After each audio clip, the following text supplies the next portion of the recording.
I'm Michael Ford. So I'm Michael Ford.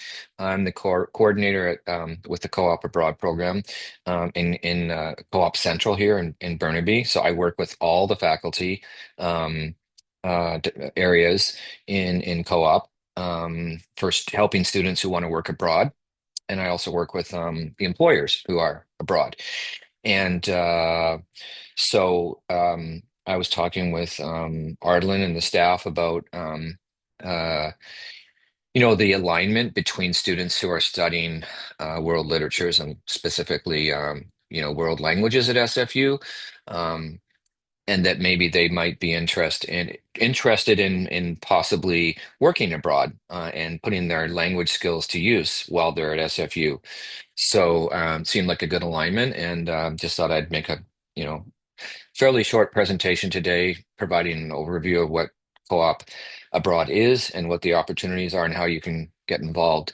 So I don't know of the several folks we have here today. I don't know how many of you are students. I know there's at least one faculty member. Um, Maybe you can just use the little what is it the tools or the reactions and put a thumbs up if you're a student. Okay. Can I see any thumbs up? So I have at least two, and Ardelin, of course. So I have three or four students, and I am assuming some faculty um, who by participating today will be able to tell their students about this. So that's good. Um, and I don't know of the students who are here. I don't know if you're in a co-op program currently. Um, I know that some students who take language courses are in other faculties. And then I know you also have you have the certificate programs, and you also have the degree programs as well in the world literature. So um, either way, if you're doing a Bachelor of Arts, you can go into the co-op program, into the arts co-op. You need to do that first before you can actually participate in a co-op abroad. You have to be in the faculty co-op program, and there's a process that's, you can learn about that online, about how to do that, how to apply into a co-op program. So once you're in the co-op program and you're at the stage where you're searching for work, you can either search locally or you can search internationally for work. When I say work, I'm talking about internships, really, because even though we use the term co-op, most companies and other types of employers internationally are more familiar with the term internships. So I talk about that a lot when I talk to students. So anyway, I will get into this a bit more. I'm going to share my screen here. Okay, can you see my screen? Thumbs up? Yeah, good. Okay. So I'm just going to do a little bit of an info session here for you. So again, I introduced myself already, Michael Ford, Co-op Abroad Coordinator. There's my contact information. You're welcome to email me anytime for more information or even book a time to meet with me if needed. So what I want to talk about is, why work abroad? What are the steps to getting a co-op abroad? Where can you work? Who employs SFU co-op students? How to find internships or co-ops internationally? Some important considerations to be aware of, and the whole idea of doing a study abroad and then doing a co-op abroad right after that. Some students, like to combine the two. Um, so why work abroad? So there's a whole bunch of different reasons, some of which would also apply to working domestically or locally. Skill development and application, networking opportunities, all of those two things obviously apply to students working locally as well. But the cultural immersion part definitely is a big part of working internationally. Students work in many different places, which I'll talk about in a sec, and they have incredible, cultural experiences as well as the work experience. Adaptability is one of the skills that students learn by working internationally, which is um, at this point in time recognized as one of the most desirable skills that students have when they go into any workplace or any career, is to be adaptable because things are changing so fast. Students' jobs are changing so fast. that adaptability that students learn, particularly by working internationally, pays off down the road. Um, they learn about independence and they gain confidence working internationally. Um, and there's a few other things, and global citizenship obviously is one, advantage of going abroad. So the steps to do a co-op abroad, as I mentioned before, to join the co-op program in your respective faculty. Um, we have a co-op abroad email list that I distribute once or twice a month, and that has events posted like this one, and also job postings that we post. And then there's a readiness checklist just to students. We ask students to go through just to make sure that they're actually ready to go abroad in different ways, prepare their resumes, plan their search, which is a big part of that's sort of the bulk of this is actually searching for an international work term, and then initiate and apply for that. That means applying for a visa if needed. Some students actually end up going back to, like international students, end up going back to their home countries like China, India, places like that. So they don't need to get a visa, right? It's a lot easier for them. Um, and then for students who are not going to their home countries, getting accommodation is really important to plan that out, and then to plan the work term and do all the things that are required as part of that a co-op work term. So where are we placing students? So many different places. This map always changes, of course, but I can tell you for summer and fall, fall is the current semester, 2025, we've sent students to 21 different countries. The top destinations, the top five, are currently China, Japan, India, United States, and Indonesia. Now that can change semester by semester, but that's where most of our students are. We send about, just over 100 students every year. And then the other countries are maybe one student, one or two students went there, and it may be a one-off thing where no one goes there again. But these are some of the other places where students go.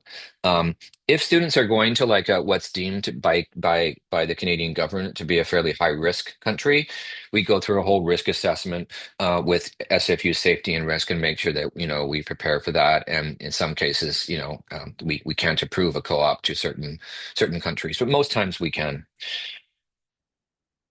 So employers, these are some of our employers that we've had over the years. Some are currently employing SFU students, some just have in the past. Um, you see Apple Computer there. I'm actually meeting with one of their recruiters in Japan. I'm not going to Japan, unfortunately, but on Zoom, I'll be meeting their recruiter in Japan next week. We have one student going there to work for Apple Japan in the spring semester, starting in January. So, I meet with them and try to get more job postings and that sort of thing. And then we've had probably 10 to 15 students work at Tesla in California. We've had students with Amazon, and then a lot of other small companies, in many different countries that, companies that I've never even heard of. They're just small companies or medium-sized companies. Some of them are even large companies that are not household names. Um, so that's just a sort of representative list. So, okay, so the question now is how do students find these opportunities? Well, one thing is we have this application called My Experience, and that's kind of like a job portal for co-op students. 95% of the jobs are in Canada, and then we have a small number of international jobs. Um, we either post what we call placeholder jobs, which is like a link to the company website that has, their career website where they list internships, or we post individual specific jobs. Um, about 60% of the jobs that students have now are jobs that they found themselves. So we call that student developed work terms. A lot of those are jobs that they've just found online, internships in different countries. A lot of them are, like I said before, students working in their home countries. Um, in fact, some students just have contacts through their families at companies and they pursue that. And once they get an offer for an internship, they apply to their co-op coordinator in their home faculty, a co-op program to make that a co-op work term. So there's a process that they have to go through for us to approve that as a co-op work term. And once it's a co-op work term, they get all the services and support of the co-op program while they're away internationally. And then there's some other organizations listed there, like IASTE is one that posts internships. There's a few other ones. Um, and in terms of programs that SFU offers, we are part of the Canada Japan program that's operated out of UBC, but there's about 10 or so institutions in Canada that are part of that. We have I think we have two or three students in Japan right now as part of that program. And that's 2 semesters ahead of time. So right now we're placing students in summer 2026. And we have some students who are being interviewed for those positions. There's a whole application process they have to go through for that. And then India, we have a program called India Connect, which we kind of rebuilt after COVID because it kind of went dormant, as many things did. And it was funded by the Asia Pacific Foundation, and we send about usually 3 to 4 students to India, and it's fully funded, so they get between $8,000 and $10,000 from the program and from a couple SFU awards to go there for a semester and work. This semester, we've had the most we've ever had, and that's 7 students working in India. One of the companies is called Atkins Realis, used to be called SNC Lavalin. It's a very, very large Canadian company that has operations in India, and that person is doing sort of data and programming and AI and things like that. So really, really great opportunities. Um, and then we also refer students to, to search out employer career websites in the countries or locations they're interested in. And I offer a workshop on how to go about doing that search and what sort of tools they can use. One of which is using LinkedIn to connect with SFU alumni in those locations. So it's a great opportunity for students who, when I have other info sessions or workshops with co-op students who want to work abroad, I tell them, if you are thinking about doing a co-op abroad work term, say in a year or two, abroad, start a language course now. Start the certificate program in Japanese or whatever, so that by the time, 1 or 2 years later, when you actually want to go to Japan, you'll have some language skills, which are important. So I think there is an alignment between this program and co-op abroad. Things to consider for students: get family support and plan early. So if they're early in their co-op program, it's really important that they start planning early because a lot of these internships are posted way in advance. And also, it's really important for them to get support of their family or their close ones, um, who are involved in their lives, because we don't want students to go through the whole process of applying to work, say in Japan or India or a place like that, and then their parents saying, "Not too fond of that idea. We're not going to really support that." We don't want them to go down that road and apply and interview and everything. So we want to make sure they have family support. They need to research visa requirements because all countries require students to have a work visa, unless, of course, as I said before, they are a citizen of the country that they're going to. And every country has different requirements, so it's fairly complex. So they need to start researching that in advance. And then to become familiar with the country and the culture, and then searching for jobs, also well in advance, which I talked about a little bit. One option for students is to do a study abroad or an exchange.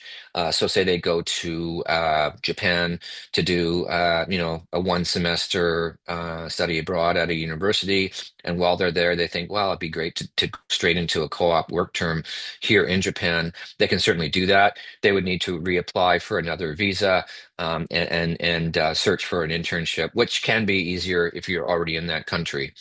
Um, so I think that's pretty much yeah, pretty short presentation as I mentioned. Um, I can be contacted there. I also have weekly drop-ins on Wednesdays from 1 to 2 p.m. where any student can drop in and talk to me. Um, but overall, this is an opportunity for students to go beyond sort of the study abroad study abroad or study here and actually get that international experience. And especially students who are already in this program, either doing a degree program or doing a certificate, who have an interest in languages and want opportunities to utilize those language skills and have that cultural experience. So I'll just stop my share there. And yeah, I can take some questions if you have any. Anybody? Either in the chat or speak up. Go ahead. Vlad, is it Vlad? Yeah, it is. Thank you. So, Yeah. thank you for taking the time today and Hmm. speaking to us. Obviously, Hmm. very interesting. Thank you for singling out languages and for plugging us when you do presentations. Hmm. So, with that in mind, a couple of things. One, you mentioned the term internship, um, Hmm. but that's still something that's paid, right? Because this constitutes not just work experience for students, but actually a means for many of them to support themselves. I don't know if that's true across the board or. Yeah, uh, that's a really good question. I'm glad you brought it up. I should have mentioned that. I would say probably about 90% of the jobs are paid. The Mhm. internships. There are some, particularly in nonprofit organizations, that sort of thing, international organizations that don't pay. But in some cases, they will offer a compensation for or reimbursement for travel. In many cases, they offer accommodation, so that's a big part of what someone would need to make money for to cover that cost. Right. Um, the employers in Japan in that culture, they often have employee housing that they provide as part of the contract. Um, we also do have an awards program called the International Co-op Award. Students can get up to $2,000 for a semester. And the India program, as I mentioned, we have substantial funding for that. And I would like to, establish other programs like that where we could offer funding. But the large majority are paid. We want them to be paid. We prefer them to be paid. So as you said, the students can cover their costs. Um, but this really isn't a way to sort of like, put a whole bunch of money in your pocket when you come home for when you come home. It's really to cover your costs while you're there. And the real benefit is Right. not the financial benefit, but the experience. So yeah, we try to find positions that are paid, but there are situations where they're not. Like we had someone at the United Nations Development Program in Amman, Jordan, actually. She did 2 semesters there. She's in her last semester. She's in the International Studies program, I believe, and she got some $6,000 award, plus the International Co-op Award to do that. So there are some awards that I'm not even aware of for particular programs. Did you have another question, Vlad? I did. There's a question in chat though that you might want to pick up whether most of these placements have a language requirement that also ties in with why Yeah. we're here. So as far as you know, so Yeah. I mean, it really depends again on the country and the particular employer. Like there are employers internationally, like in say Korea, Japan, other parts of Asia, in India. Like India, we have students there who don't speak Hindi or Punjabi, and they're able to work there because most of the business is done in English. There are some other employers who maybe they're in Japan or Korea, but they request students who speak English because they do business with their clients are maybe in like one of our students who we sent to India, who's in India, Bangalore, India, is actually working with a client.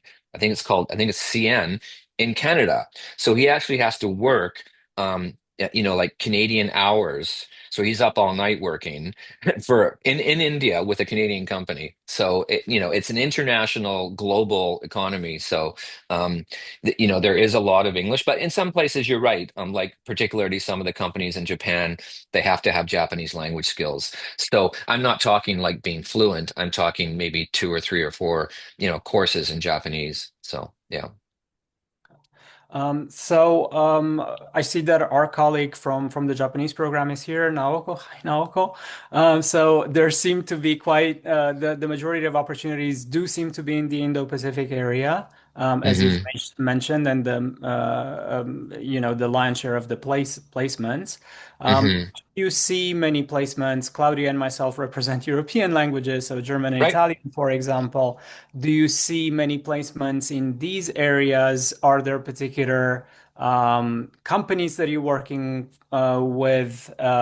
So it's just, are there particular fields, areas? Because again, our students, as you said, do come from different backgrounds, different majors. Language for them is Hmm. usually an integrative sort of Hmm. credential, Hmm. not the main show. So if you could tell us what we could possibly expect from employers and potential postings in Europe, essentially. Yeah, I mean there are opportunities in Europe. We have had students working in Germany in particular. We have a student in Austria right now. Um, we've had students at Adidas in Germany. Um, so I mean there are opportunities, and if students go through my workshop about job searching internationally, I go through different regions, and we look at finding internships in those countries that you mentioned, and other regions. It really depends. I mean, obviously the first question I ask students is, where do you want to go? Like, what locations are you interested in? And some of them might say, like, I had a student come on my drop in yesterday actually, and she was interested in working in Europe. Um, and I was trying to think, I'm trying to remember where about. So somewhere in Europe she was interested in. So we searched around a bit and found a few opportunities. Um, and then one of the things I try to do is help students understand how they can connect through LinkedIn with SFU alumni in these different areas. So if a student's interested in working in, I don't know, say communications or marketing, and they want to work in Germany, then we'll look up on LinkedIn, individuals who work in that field, who went to SFU at some point, and encourage the students to connect with those individuals through LinkedIn, because there are situations too where students are able to connect with a company.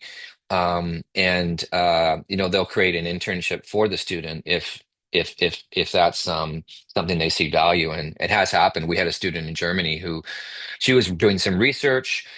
She was doing some research, I think, at a university, and while she was there, she connected with a manufacturing company. She was in sciences, and she got a job working in a lab by contacting the company. It was not an internship that was posted, but she was able to succeed in getting an internship, which she made her co-op. So there are opportunities there, but it's more because nowadays, most companies are posting their internships on their websites. We don't post a lot internally and in the SFU job board, because that's a matter of just searching globally and just copy and pasting, and it takes a lot of time. And students are so savvy now about finding things that and the other thing too is that down the road after they graduate, the skills that they have gained from searching for work and networking are skills that they're going to have, for the rest of their lives, really. And most students change jobs 10 to 12 times now. So, Vlad, did you have anything else? Just wanted to follow up on that to confirm that I understood correctly. You had earlier said that basically two-thirds of placements are actually student generated, where they're able to Yep. leverage their own contacts, networking ability, and then Yep. they're what SFU does is basically fold that experience into their SFU curriculum, co-curriculum. So the That's SFU. right. That's right. In their co-op, co-op experience. Um, the other thing is, when the students are in a work term, about halfway through the semester, we do what's called a virtual site visit. So basically, so I'm doing site visits right now because we're, at that stage in the semester where I'm meeting with the students who are, in different countries globally. So I have meetings at, early morning or late in the afternoon or evening, with the time differences and things. I'll meet with a student, and then I'll meet with a supervisor separately to talk about their performance and how they're doing. It's kind of like a check-in, basically. And I'll always talk to the employers, particularly the new employers that the students have brought in, and try to develop jobs, from those meetings as well. And that does work pretty well because we're connecting with new employers that way. Um, and as I said, we have students in, I think I said 21 countries right now. Well, we have over the last 2 semesters, some of which are in Europe, many in Asia, other places, India. Yeah. So, yeah. Any other questions? Yeah, Marcus had a message in chat, Michael. He asked, is Okay. there a language requirement for co-ops in France? You can look. Um, yeah, I again, probably, it's one of those countries where they probably want the local language. Although I wouldn't, I don't know that you would need to be fluent. Depends again on the company and what kind of clients you're working with, what the specific jobs would be. Um, Uh, but there's two things that you can check in the job posting. If you find a posting online for an internship or a co-op, um, it typically will say what the language requirement is, and it will also say, well, I shouldn't say it doesn't always say, but in some cases it will say whether you need to be a citizen or a resident of that country in order to apply for that internship. So I always tell students, make sure that you check the job posting and they accept students from outside of that country who will come in with a work permit, because if they may not say that, so you may find it out later in the application process. But there's no point in applying for a position if you don't have the citizenship and they require it. So yeah, Claudia. Yeah, I just I want to follow up with that question that Marcus had. Coming from the German background, Germany, the what I see there, you say that you have the DELF B2 certificate. That should be totally enough because most of the employers don't know what university certificates are or university courses are, and they don't correspond to anything. But the DELF certificate is definitely a very good standard thing that in Europe people know what that means and they will hire accordingly. My question for you, Michael, is do you have a database of co-ops that people attended for in the past? Like, do you keep in touch, for example, the person, I don't know, the one that you just said you had, you connected with them yesterday, the employer. Do you keep in touch with those institutions and say, hey, we might have another one. Are Yep. you interested? Does that exist? Is it searchable, maybe, for Yeah, students I, that I yeah, go? I try to. I mean, and we do have a database. We have a database of all of our work term records. Every work term, is recorded with contact information. We have a staff member here who develops jobs and employer relations locally in Canada, and then I handle the many employers abroad. And as I said at the site visits, I always talk to them about, particularly if they're very happy with the student, about the opportunity to send more students there. And if they give me a positive response, then I either get the name of the person in HR, whoever I need to talk to, and follow up. So we do that. And from time to time we'll reach out to a database um, of employers, maybe from the last couple years who haven't hired for a while, and see if they have anything available. Um, in some cases, they'll tell us, well, students can just apply directly on our website. We list internships there, and it really depends. But you know, um, like many areas at SFU, we're fairly understaffed. I'm the only person in co-op abroad, really. And some institutions have individuals who develop these business relationships, in different regions. So yeah, we do what we can. And a good example is India through the India Connect program, which I mentioned. I developed the relationships with the three companies that we have. Actually, is there three or four? Three right now. Emphasis is one. It's a big tech company in India. We have three students there. We have one student at Atkins Realis, as I mentioned, in both in Bangalore, India, and then we have three students at a energy and environmental energy company in Chandigarh, India, which is in the north. Um, and those are companies that we developed through some contacts that I made at the Canadian consulate in Chandigarh. So yeah, we're doing our best to create more programs and increase those relationships. And, So and yeah. I have one more follow-up. You said that you like it wasn't quite clear to me about the visa. You said that the students have to find out what the visa Yep. requirements are, but then you help them as well, or how does that work? Like, Well, we're not authorized to provide guidance or advice on visa requirements and processes, but we certainly can point them to the resources where they can find out about that process. So if a student gets a job in, say, um, Australia or India or wherever, they would need to go directly to, the Australian immigration site that talks about the different kinds of visas, and they would need to get their documentation together and apply for that visa.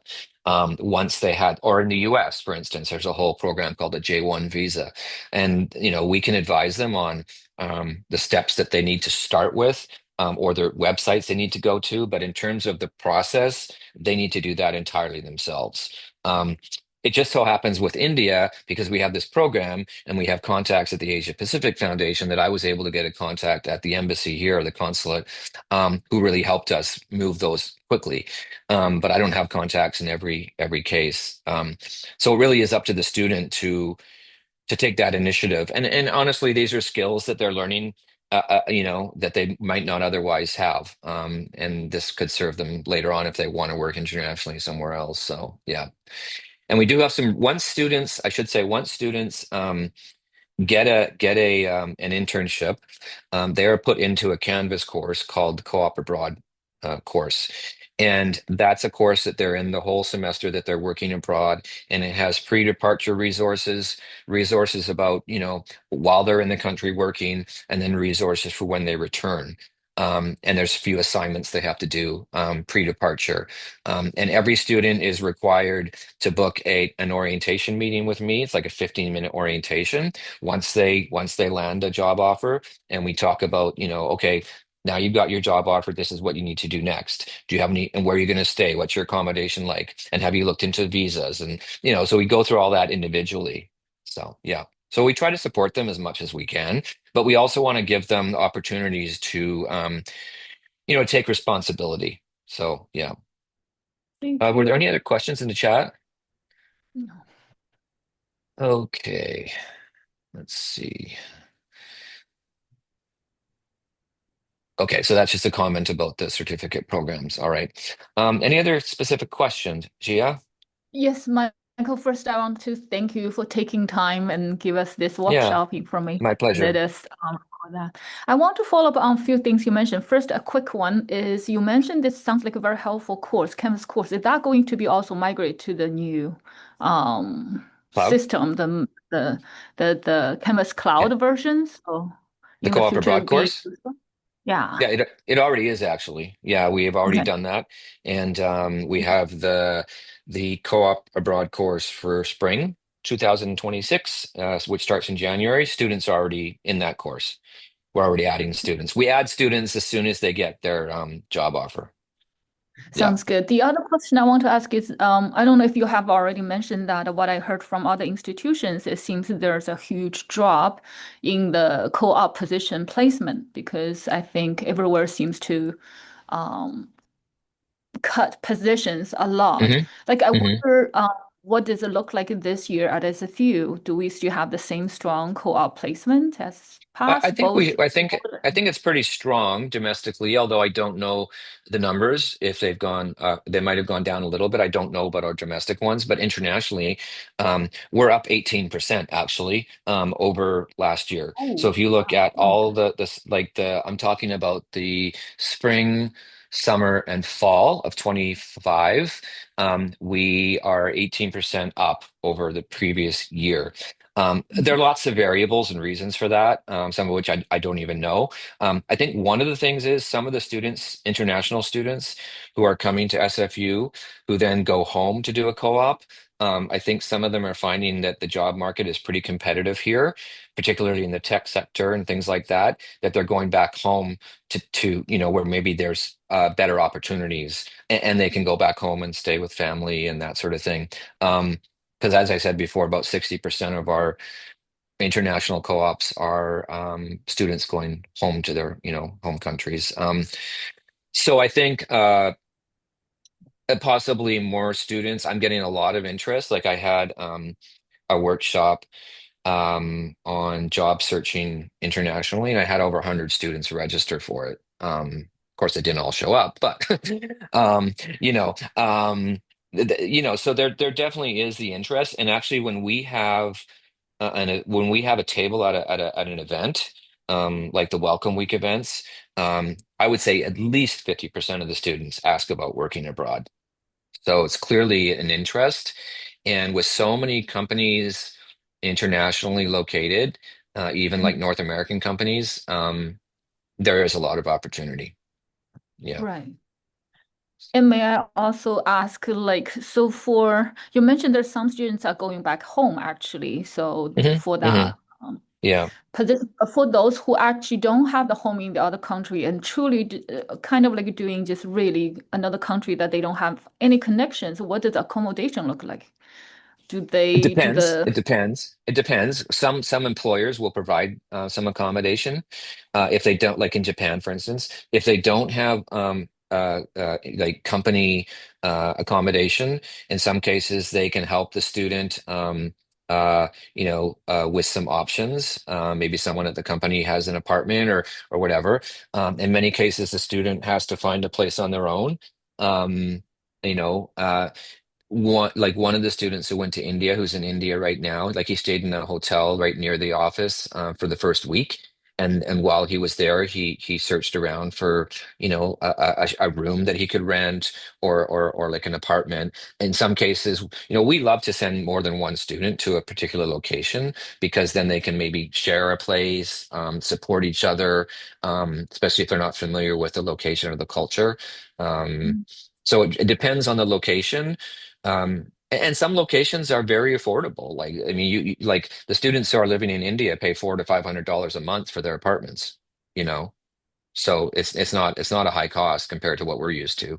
right? Um, so yeah, it really depends on location, but it is something that we support the students with in terms of at least providing them with guidance and sort of ideas about how they might go about using their connections at their employer to help them. So yeah, and honestly, like in the 2 years I've been in this position, I haven't actually heard of students having, there's the odd case where the accommodation just doesn't work out and they have to move somewhere else. But most cases they do okay. And it's only 4 months typically. Yeah. Sounds good. I do have Mhm. one more question, but I'll see if anybody else has questions. I don't think there's anything else in the chat, but I'm certainly willing to take questions. If there are none, go ahead. Okay. So, because one of the, I think the motivation for students take on this co-op positions is there's a chance actually they might find more permanent, right, employment Yes. with the Yes. co-op employer. So, do you see there's a lot of hiring? How is the hiring rate for these study abroad opportunities, employers? You mean long term? Yeah, like Yeah. because if I understand correctly, they have to come back, right, after co-op Yep. and to graduate. Yeah, and And then, some students are going early in their like after their first year, maybe in their second year as an SFU student, and other students are who are doing 3 or 4 co-ops are finishing their last co-op maybe like a semester before they graduate. So, for instance, there's a company in India called Emphasis. Where we have 3 students. And I just met with one of the students and his supervisor the other day. The supervisor loves him. He's doing amazing work.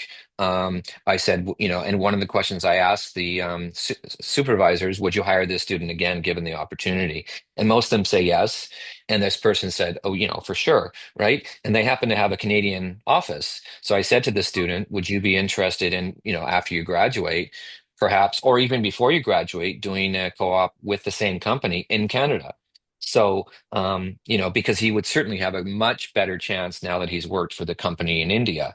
So it is true that a lot of students end up working later on with the same company that they've done a co-op. So it is a great way to not only gain experience, try out different types of jobs, but also make connections. I always tell students when you're in these work experiences, network with as many people as you can at the company, like get as many emails as you can, link up with them on LinkedIn. Like you need to start building your network. So it is true that a lot of students do use this as a way to launch into their career for sure. yeah, that sounds awesome. Yeah. You. Anybody else? Okay, well, if there are no other questions, as I said before, you can email me. You can, drop into my Wednesday 1 to 2 p.m. Zoom drop-in. If you're a student and you're not in a co-op program yet, but you enter a co-op program later, you can always book a time with me later when you're closer to searching internationally. But I do think that if you have any remote interest in experiencing a different culture in this way, it's a great way to do that. And you're doing the right thing by getting the language, early on so that you can give you a bit of an edge when you apply later. So thanks for having me.